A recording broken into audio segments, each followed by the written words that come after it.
Bonjour à tous, il faut qu'on parle de la grippe aviaire transmise à l'homme. Deux souches, H5N1, H5N2, nouvelles. Pourquoi il faut qu'on en parle? Parce qu'on sent une excitation d'abord venue de la presse anglo-saxonne qui est en train de gagner ces dernières heures la presse française. De plus en plus incroyable sur cette affaire. Et ça y est, l'Union européenne dégaine et achète énormément de doses. Et va même en précommander 40 millions éventuellement. Alors que se passe-t-il? Nous sommes dans une période de chaos, nous sommes dans une période où on voit qu'ils essaient de jouer sur différentes peurs. Et là, clairement, nous allons détecter ensemble comment une campagne de peur, de communication médiatique se met en place. Il faut la détecter pour ne pas avoir peur. Et pour non pas nier le fait que ça existe, c'est pas ça le sujet. Le sujet, c'est l'instrumentalisation et le fait que derrière, ils vont jouer sur les peurs. Et là, c'est comme si toutes les pièces du puzzle se mettaient en place pour que ce soit la prochaine peur à caractère sanitaire. On n'a pas besoin de ça. On n'a pas besoin de ça. Ils agitent déjà la guerre, ils agitent déjà les troubles politiques, etc. On n'a pas besoin de ça. Il faut dénoncer tout cela. Il y a quelque chose qui se passe avec les commandes par l'Union européenne. On va en parler aussi. Merci de partager cette vidéo. C'est très important. Il faut alerter tout le monde. Pour cela, abonnez-vous s'il vous plaît à cette chaîne YouTube en cliquant sur le petit bouton s'abonner. C'est un clic gratuit pour vous. Ou réabonnez-vous, vérifiez. YouTube vous a peut-être désabonné. Il y en a beaucoup en ce moment. Il y a beaucoup de censure. Le petit clic pour se réabonner ou s'abonner à la chaîne, gratuit pour vous, 1/10 de seconde, sera l'arme la plus efficace contre la censure et pour que ces vidéos soient plus visibles. Je vous en remercie énormément, vraiment. Pensez peut-être à le faire aujourd'hui si vous ne l'avez pas encore fait. Et ça va vraiment aider, bien sûr. Vous savez qu'il y a toujours la pétition nationale à signer en lien sous la vidéo en description pour destituer Macron avant qu'il ne prenne les pleins pouvoirs éventuellement. Si vous ne l'avez pas signé ni relayé, c'est peut-être le moment de le faire aussi. Et la consultation en ligne des adhérents patriotes à jour continue jusqu'à ce dimanche 18 h.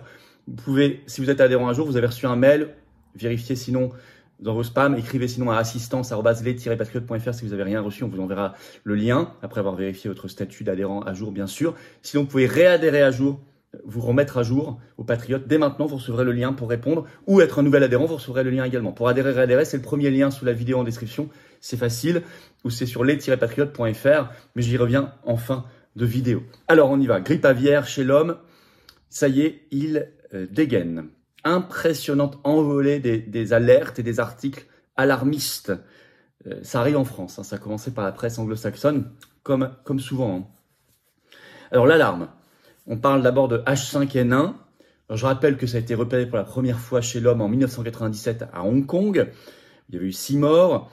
Et au total, l'OMS, entre le 1er janvier 2003 et le 1er avril 2024, a recensé chez l'homme 463 morts, avec un taux de mortalité quand même de 52%. On parle de ça, hein, là, si vous voulez, on parle de ça sur 21 ans. Bon. Alors, CNN, on va prendre des articles, mais c'est pas exhaustif. CNN, 18 juin. Le titre. On n'en fait pas assez par rapport au risque de grippe aviaire, mais nous pouvons le faire. C'est une tribune de Tom Frieden, qui a été directeur des CDC, vous savez, les centres sanitaires aux États-Unis, entre 2009 et 2017. Le New York Times, ce 17 juin, vous voyez, tout ça est très récent. Hein. Le titre, une pandémie de grippe aviaire chez les gens, voilà à quoi ça pourrait ressembler.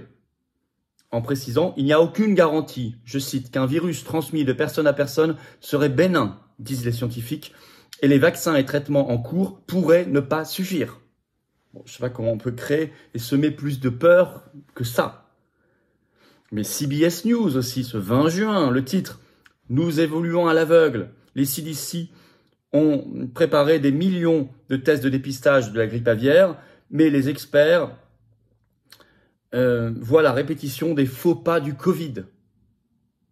Ils veulent des tests. Je vais vous citer un extrait de CBS News. Ça fait près de 3 mois que le gouvernement américain a annoncé une épidémie de virus de grippe aviaire dans les fermes laitières. L'OMS considère le virus comme un problème de santé publique en raison de son potentiel à provoquer une pandémie. Mais les États-Unis n'ont testé qu'environ 45 personnes à travers le pays. On évolue à l'aveugle, a déclaré Jennifer Nuzzo, directrice du Pandemic Center de la Brown University School of Public Health. Avec si peu de tests effectués, a-t-elle dit, il est impossible de savoir combien de travailleurs agricoles ont été infectés, à quel point la maladie est grave. Un manque de tests signifie que le pays pourrait ne pas remarquer si le virus commence à se propager entre les personnes, la porte d'entrée vers une autre pandémie. On a même, ce 17 juin, un article du Daily Star, le titre « La grippe aviaire chez l'homme pourrait être pire que le Covid-19 alors que les autorités officielles pressent d'agir maintenant pour sauver l'humanité. » Je vous assure que c'est le titre. Hein. Je vais vous citer un tout petit extrait. Les responsables gouvernementaux sont invités à agir rapidement pour arrêter la propagation de la grippe aviaire. Les experts ont averti que l'horloge tourne pour les mesures préventives à prendre. Sinon, l'humanité pourrait faire face à un péril d'une pandémie qui pourrait être pire que le Covid. Les craintes de montée de la grippe aviaire H5N1 ont augmenté récemment, certains ayant tiré la sonnette d'alarme quant à sa capacité à s'adapter aux humains. Et il cite notamment le docteur Léonard Mermel, directeur médical du département d'épidémiologie et de prévention des infections dans le Providence Journal. Il sonne l'alarme. Alors ça débarque là, vous voyez, c'est presse anglo-saxonne, ça débarque, ça y est, dans les médias français. Par exemple, Ouest France 20 juin titre sur ça, une étape a été franchie. Slate en français le 19 juin, le titre après le Covid-19, allons-nous affronter la grippe aviaire? Donc vous voyez que ça fait déjà 3 articles que je vous cite qui font le parallèle avec le Covid-19. Alors, problème. Début juin 2024, donc là il y a très peu de temps, une autre souche du virus, H5N2, je cite, a touché un Mexicain de 59 ans qui est décédé. Cette souche n'avait jamais été signalée chez l'homme auparavant. Donc c'est une alerte, je vais vous citer un petit extrait de Slide qui parle de ça. Peter Orby, directeur du Pandemic Sciences Institute de l'Université d'Oxford, alerte. Cette affaire s'inscrit dans une série de développements qui collectivement pourraient être considérés comme un signal d'alarme. S'il est important de surveiller l'évolution des contaminations, c'est aussi parce que l'on sait que ce type de virus peut muter au cours du temps, notamment lorsqu'il se propage en dehors des hôtes naturels.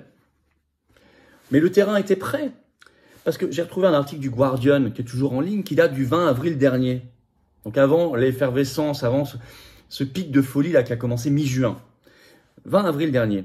Repris par Le Point en France. Le titre, Santé, une prochaine pandémie sera une grippe. Selon une enquête internationale, ils ont interrogé 187 scientifiques dans le monde et 57% d'entre eux disent oui, la prochaine pandémie, ce sera sûrement une grippe.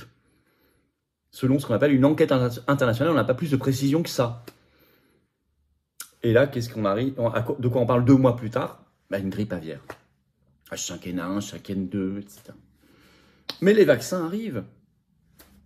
Le Point, grand article ce 19 juin, le titre « Grippe aviaire, pourquoi l'Europe commande des vaccins ?» Ça y est. Alors, on va lire le début de l'article. Comprenez bien. Un 3e homme contaminé par le virus grippal H5N1, le seuil des 100 élevages de vaches laitières touchés. Ces dernières semaines, les signes inquiétants s'accumulent, écrit Le Point. Aux États-Unis, sur les capacités du virus de la grippe aviaire à gagner toujours plus de terrain chez les bovins, mais aussi chez l'homme. En réponse, l'autorité de préparation de l'UE aux urgences sanitaires qui s'appelle l'ERA, H-E-R-A, née en réponse à la pandémie de Covid-19, c'est intéressant. C'est un nouveau truc qu'ils ont créé suite au Covid dans l'Union européenne, a conclu un contrat pour acquérir 665 000 doses du vaccin pré-pandémique grippe aviaire de la société britannique Seqirus au nom de 15 États membres, dont la France. Et il se trouve, alors je cite, les personnes qui travaillent en contact des animaux d'élevage à risque seront les premiers concernés par ces vaccinations, est-il écrit. Une option, je cite, une option de 40 millions de doses supplémentaires a également été négociée par l'Union européenne pour élargir la campagne de vaccination si besoin. Et 1/3 des doses déjà achetées, c'est pour la France. C'est au nom de 15 pays, mais c'est 1/3 pour la France. Je vous cite Le Point. Sur les 665 000 doses commandées, environ 200 000, donc environ 1/3, seront destinées à la France, où les élevages bovins sont nombreux. Ce n'est pas un produit inconnu, détaille Daniel Floré. Il s'agit d'un vaccin conçu en 2017, lors de la dernière alerte de grippe aviaire, et précommande de 40 millions. Alors voilà où on en est.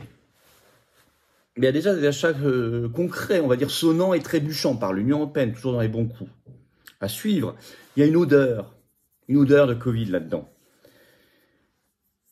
À un moment de très grand chaos déjà voulu. Excusez-moi, on parle tous les matins de guerre mondiale, cette dissolution en France, cette mise sous tutelle possible par l'Union européenne qui vient d'ouvrir une procédure disciplinaire contre la France pour déficit public excessif. On en a parlé sur cette chaîne, allez voir cette semaine les vidéos si vous n'avez pas vu. Il y a tout ce contexte, les JO très incertains. Et là, on nous sort d'un coup cette affaire de grippe aviaire, c'est on commande en toute hâte des millions de doses, on précommande des dizaines de millions, on en commande en tout cas déjà 665 000, etc. Alors il faut lutter toujours contre la politique de la peur, qui est toujours une politique de manipulation, et toujours une politique qui vise la soumission des peuples et des individus contre nos libertés, pour les restrictions de liberté. Alors merci de partager cette vidéo. Meilleur moyen, c'est de vous abonner ou réabonner à cette chaîne YouTube en cliquant sur le petit bouton s'abonner en dessous. C'est un clic gratuit. C'est très efficace et je vous remercie énormément de vous abonner à la chaîne si ce n'est pas encore fait ou vous réabonner si YouTube vous a désabonné. Ça, c'est à vous de vérifier. Je ne peux pas le faire à votre place. En tout cas, merci d'avance. La consultation en ligne, c'est jusqu'à dimanche 18h réservé aux adhérents à jour des Patriotes sur la stratégie, l'avenir très importante. Beaucoup répondent. Je compte sur vous. Il faut être adhérent à jour. Donc, réadhérer si vous n'êtes plus à jour. Vous pouvez être un nouvel adhérent. Vous recevrez aussi un lien. Vérifiez vos spams. Pour adhérer, réadhérer, c'est le premier lien sous la vidéo en description. Ce lien est également en commentaire épinglé, une petite fiche sur l'écran maintenant et dans quelques secondes un lien sur l'écran, vous choisissez. Ces liens sont également sur les-patriotes.fr comme le lien pour donner aux patriotes, faire un don au mouvement. C'est le deuxième lien sous la vidéo en description. C'est important parce qu'on doit faire des actions pour les libertés, pour la souveraineté, pour la paix. Sinon personne ne les fera. Des actions en justice, des manifs, des opérations coup de poing. Sinon personne ne les fera. On travaille à la constitution du bloc souverainiste. Sinon personne ne le fera. Mais ça coûte. On n'a pas l'aide des banques ni l'aide de l'État. On n'a rien, pas un centime. On n'a pas les millions, les copains, les réseaux, du système. Non, ils sont contre nous. C'est normal, on est anti-oligarchique. Alors aidez-nous si vous pouvez. Adhésion, réadhésion, don.